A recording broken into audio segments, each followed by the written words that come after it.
Hi, it's Carly. Time to read more of the books. So today starts volume 2 of the my book club, I guess you could call it. Today we're going to be just jumping into the second book of Harry Potter, and I hope you guys enjoy. So let's start. Harry Potter and the Chamber of Secrets. Pages. Chapter 1: The Worst Birthday. Not for the first time, an argument had broken out over breakfast at number 4 Pruitt Drive. Mr. Vernon Dursley had been woken in early hours of the morning by a loud hooting noise from his nephew Harry's room. "Third time this week," he roared across the table. "If you can't control that, I'll let it have to go." Harry tried yet again to explain. "She's bored," he said. "She's used to flying around outside. If I could just let her out at night." "Do I look stupid?" snarled Uncle Vernon, a bit of fried egg dangling from his bushy moustache. "I know what'll happen if that owl's let out." He exchanged dark looks with his wife Petunia. Harry tried to argue, but his words were drowned by a long, loud belch from the Dursleys' son, Dudley. "I want more bacon." "There's more in the frying pan, sweetums," said Aunt Petunia, turning misty eyes on her massive son. "We must build you up while we've got the chance. I don't like the sound of the school food." "Nonsense, Petunia. I never went hungry when I was at Smeltings," said Uncle Vernon heartily. "Dudley gets enough, don't you, son?" Dudley, who was large, so large his bottom drooped over either side of the kitchen chair, grinned and turned to Harry. "Pass the frying pan." "You've forgotten the magic word," said Harry irritably. The effect of this simple sentence on the rest of the family was incredible. Dudley gasped and fell out of his chair with a crash that shook the whole kitchen. Mrs. Dursley gave a small scream and clapped her hands to her mouth.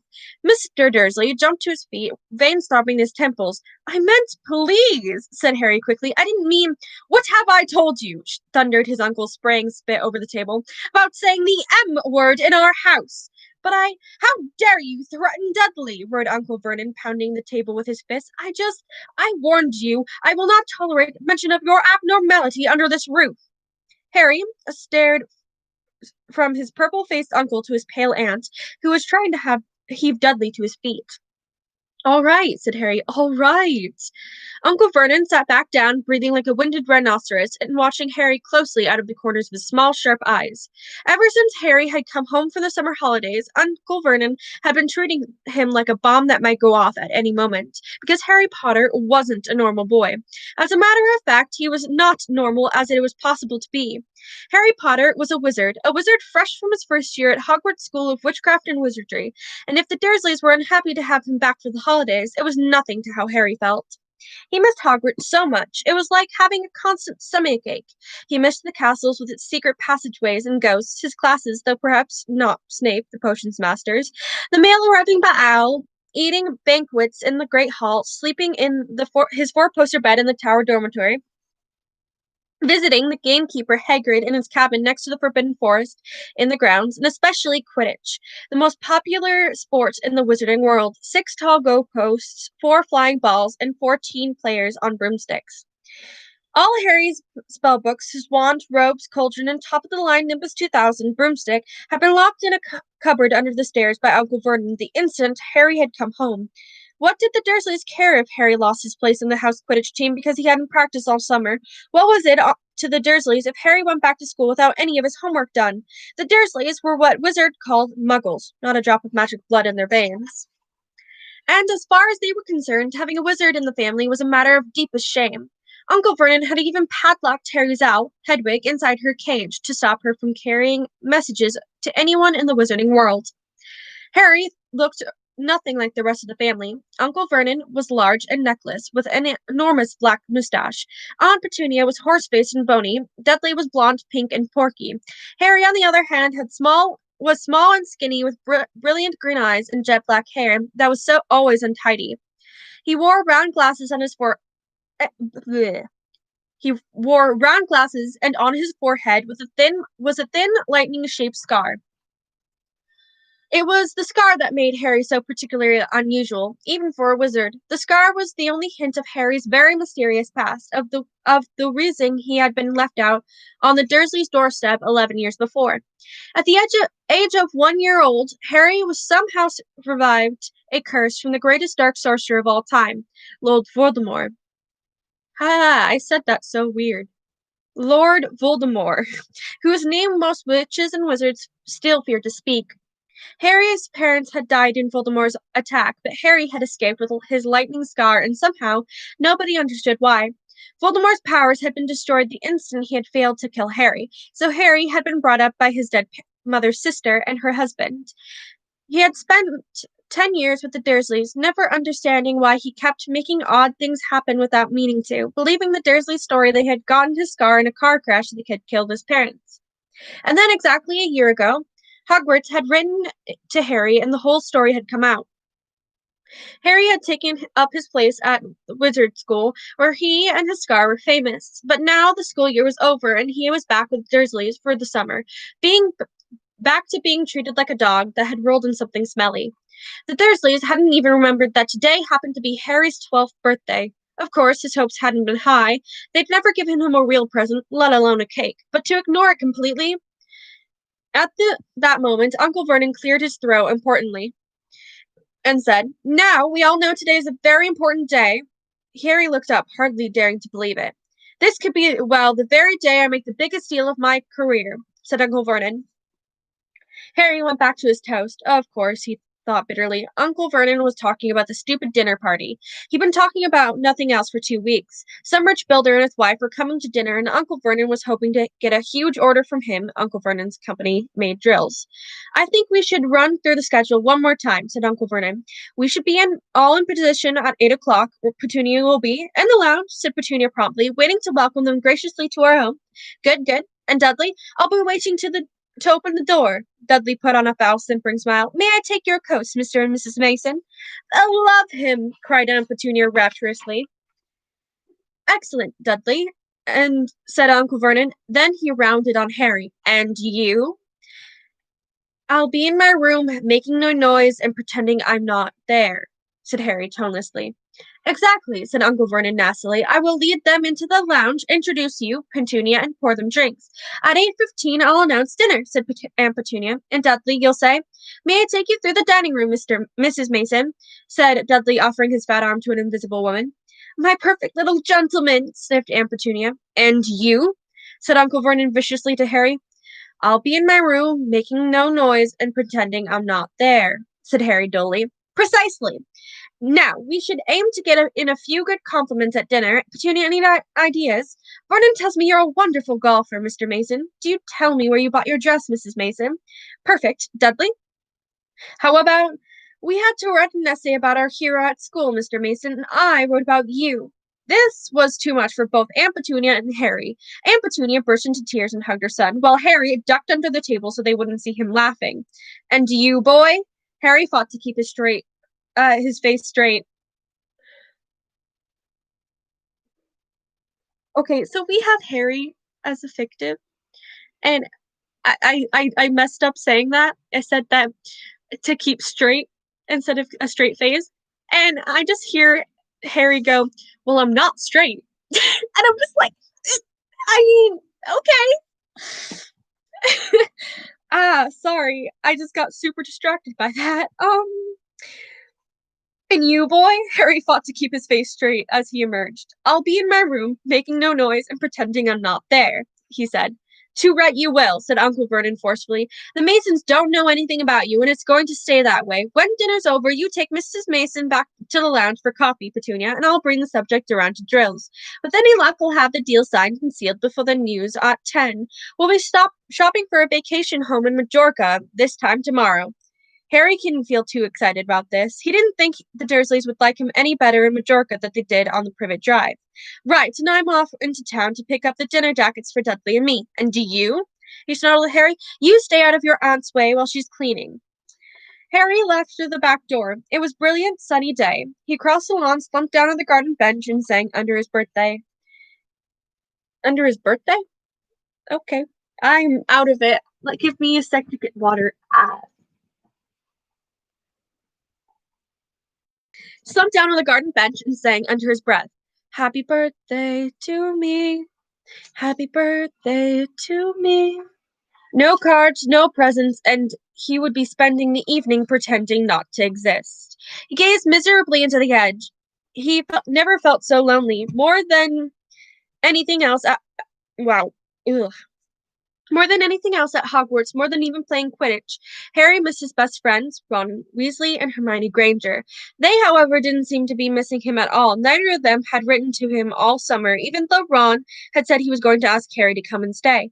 Countless times, Harry had been on the point of unlocking Hedwig's cage by magic and sending her to Ron and Hermione with a letter, but it wasn't worth the risk.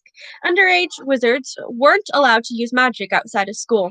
Harry hadn't told this to the Dursleys. He knew it was the only. He knew it was only in the cupboard under the stairs with his wand and broomstick. For the first couple of weeks back, Harry had enjoyed muttering nonsense words under his breath and watching Dudley tearing out of the room as fast as his fat little legs could carry him.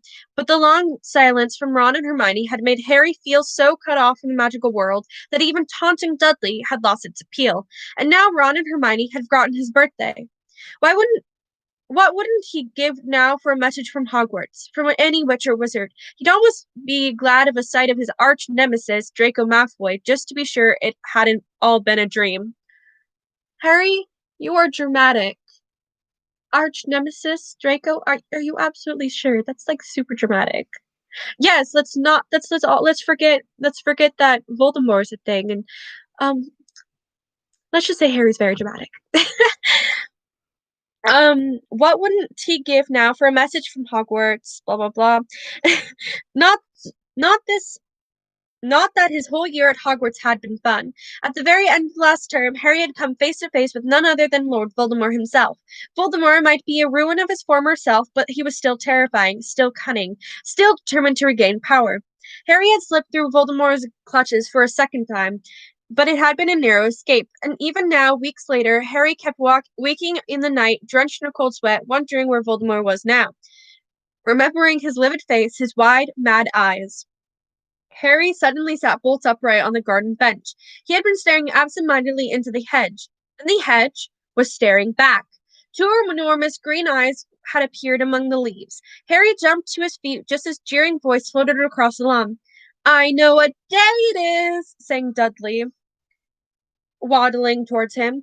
The huge eyes blinked and vanished. "What?" said Harry, not taking his eyes off the spot where they had been. "I know what day it is," Dudley repeated, coming right up to him. "Well done," said Harry. "So you finally learned the days of the week."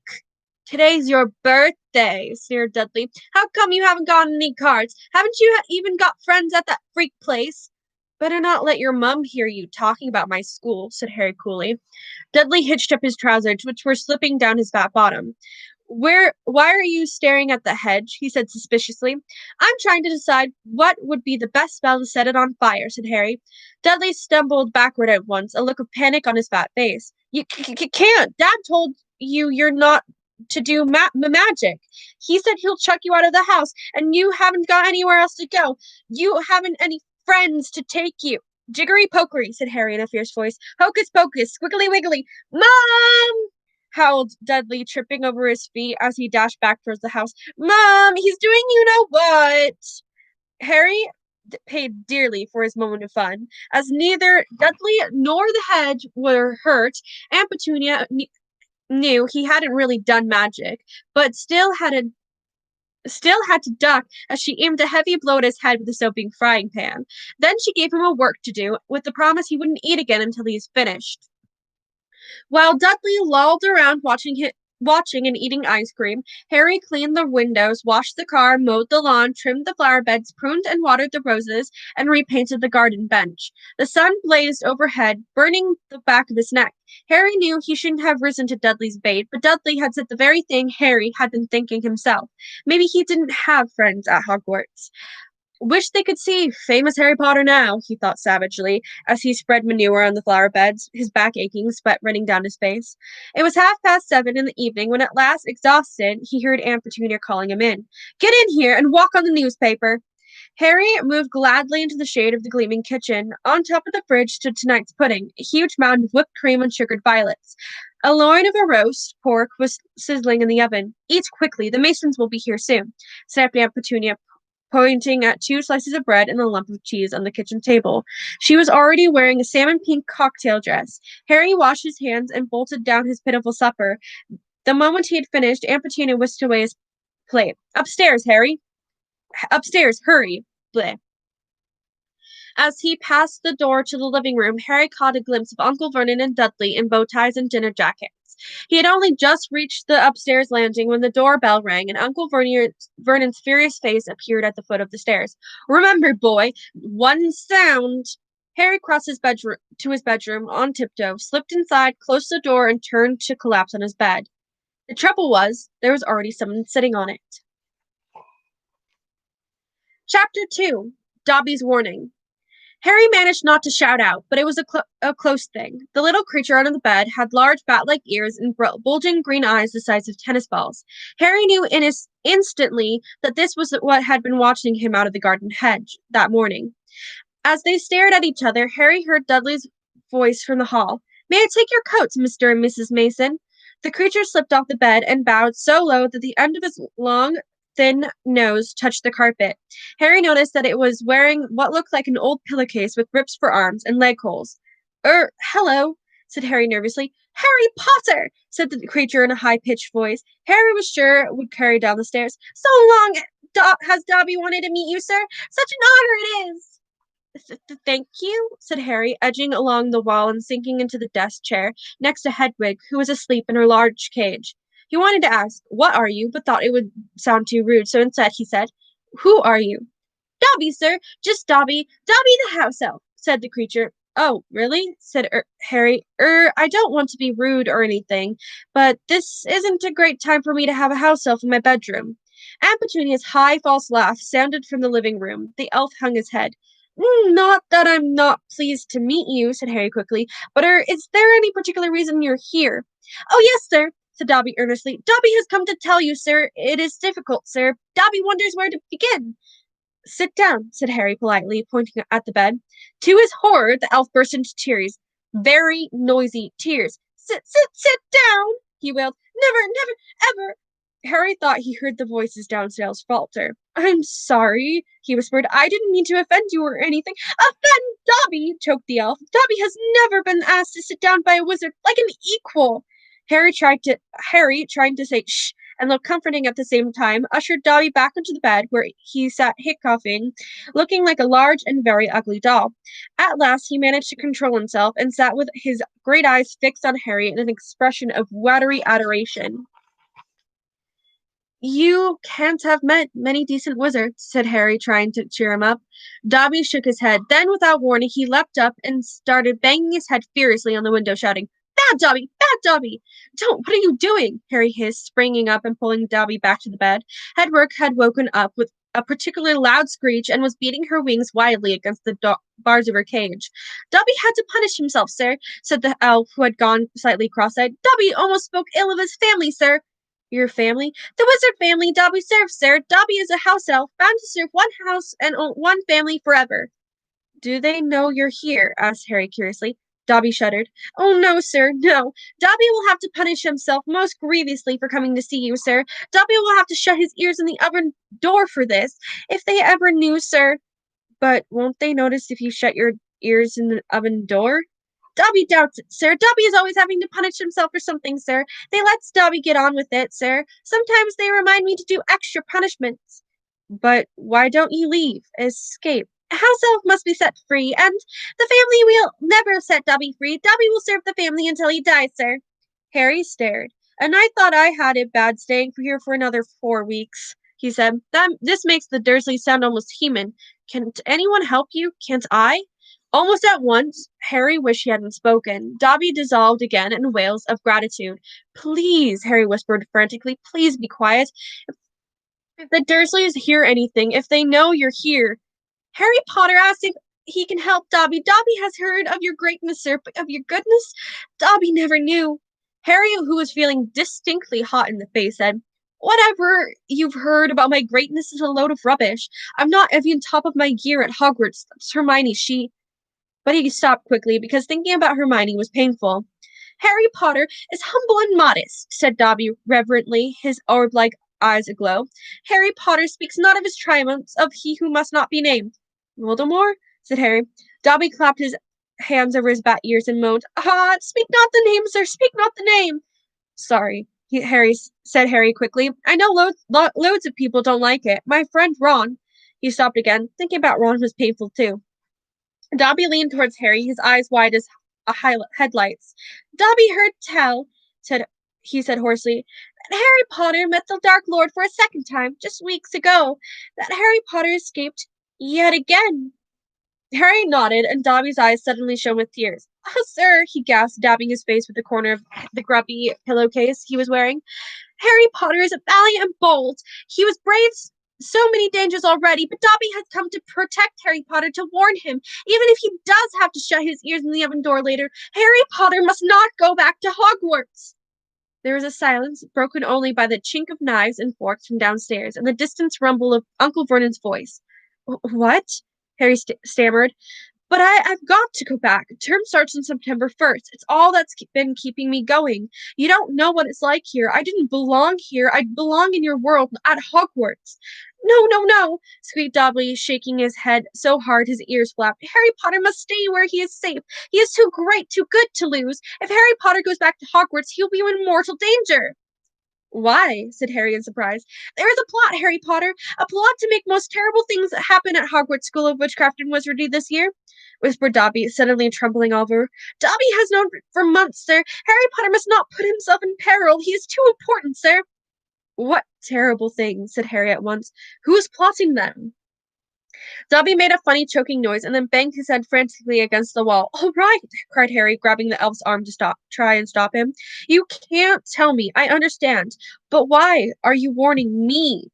A sudden unpleasant thought struck him. Hang on, this hasn't got anything to do with you-know-who, has it? You can just shake or nod, he added hastily as Dobby's head tilted worryingly close to the wall again. Slowly, Dobby shook his head. No, not he who must be named, sir.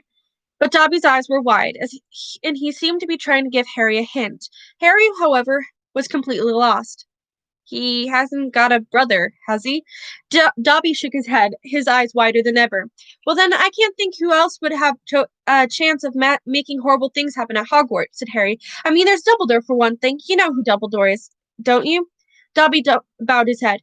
Albus Dumbledore is the greatest headmaster Hogwarts has ever had. Dobby knows it, sir. Dobby has heard Dumbledore's power rivals those of he who must not be named at the height of his strength. But, sir, Dobby's voice dropped to an urgent whisper, there's powers Dumbledore doesn't.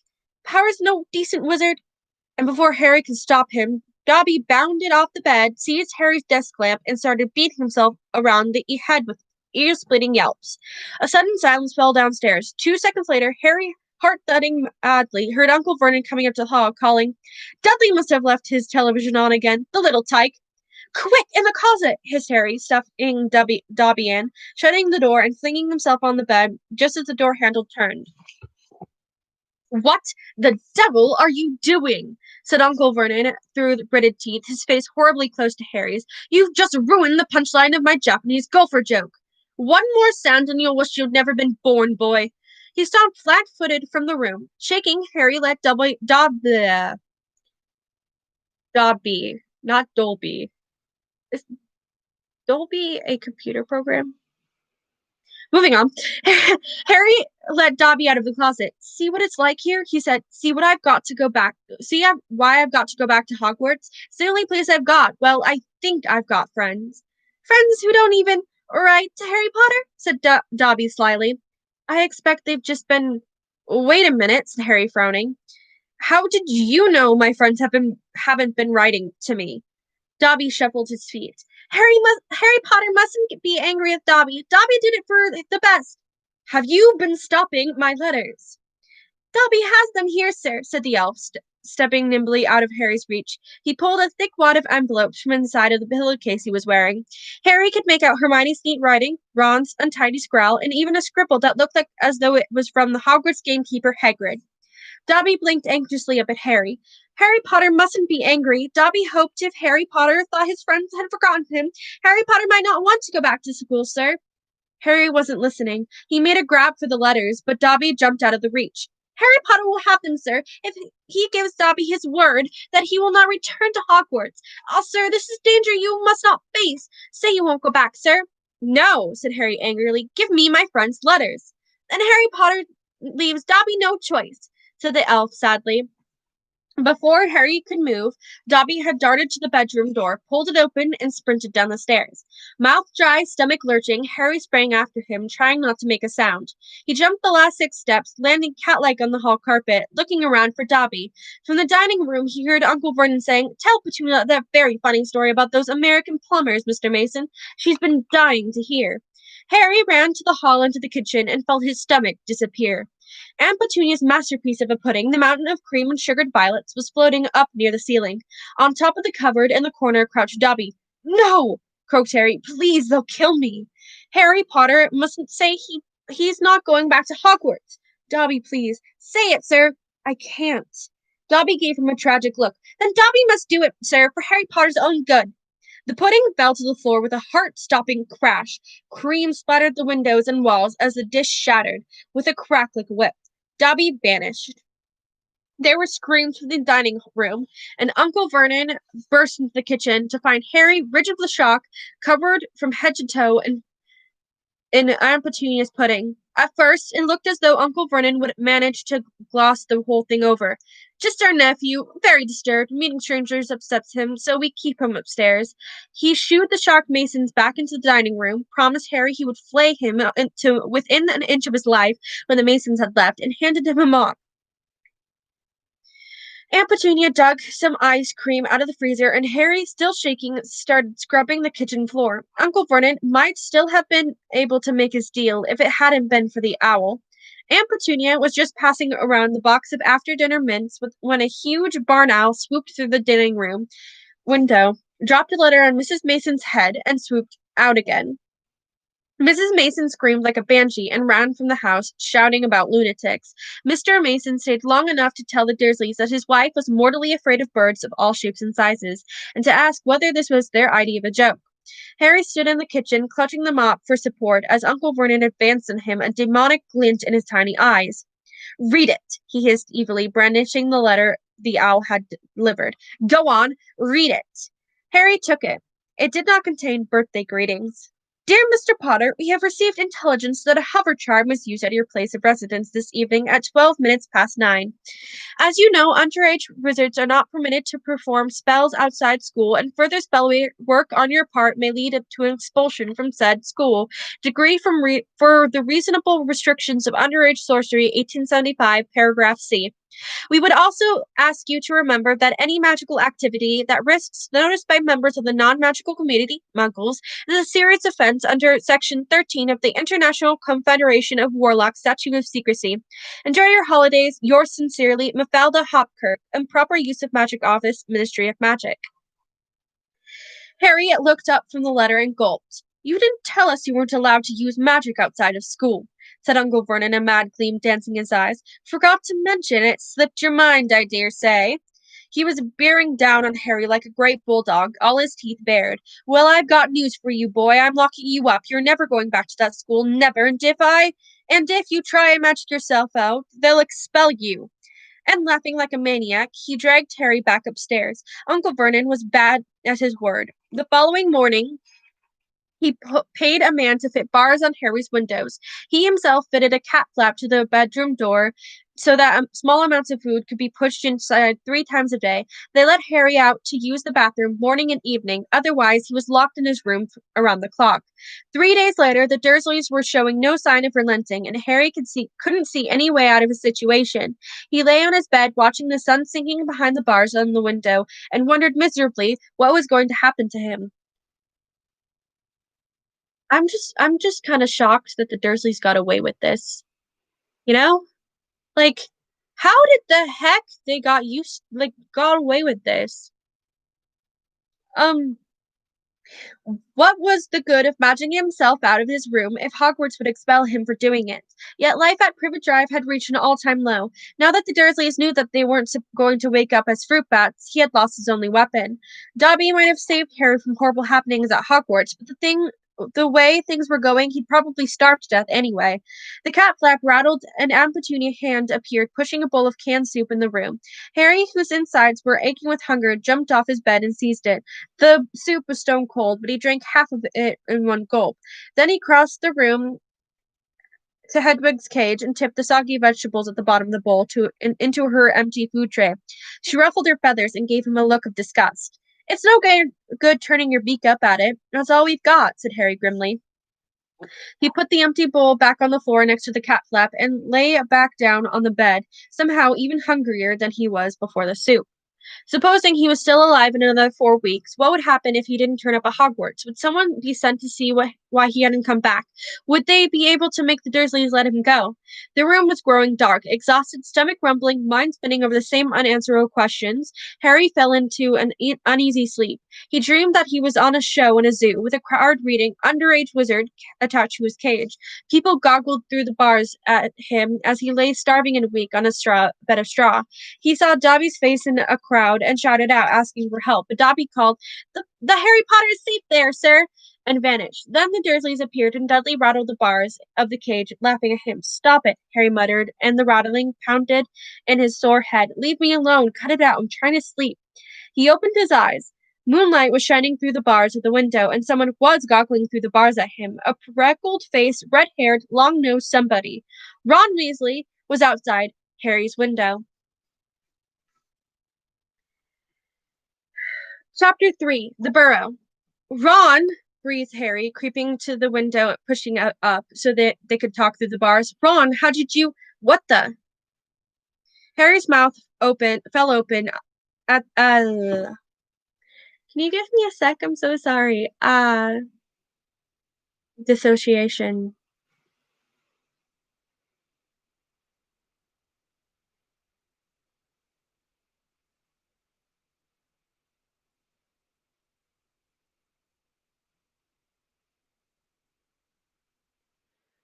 Oh, Lord. I think I'm actually gonna end the live stream because I'm so dissociated. Like, the room is kinda like I'm at the whoa, okay. Yeah. Well, the links down below in the description. I hope you enjoyed this live stream. I'm so sorry I had to end it early. Um, oh boy. Hope you have a good day. You can tell I'm dissociated. I'm so sorry. Have a nice day. Thank you for watching. Bye.